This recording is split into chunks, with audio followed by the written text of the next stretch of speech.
আসসালামু আলাইকুম বন্ধুরা, আজকে আপনাদেরকে একটা খুশির সংবাদ দেব।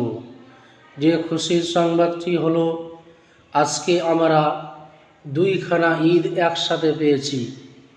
এক নম্বর হলো আজকে শুক্রবার, এটা যেমন একদিকে ঈদ। দুই নম্বর, বিশ্বনবী হজরত মুহাম্মদ মুস্তফা সাল্লাল্লাহু আলাইহি ওয়াসাল্লাম আজকে মা আমিনার ঘরে জন্মগ্রহণ করেছিলেন, পৃথিবীর জমিনে এসেছিলেন। এটা একটা ঈদ, ঈদে মিলাদুন্নবী। তাই আজকে আমরা দুইখানা ঈদ একসাথে পেয়েছি।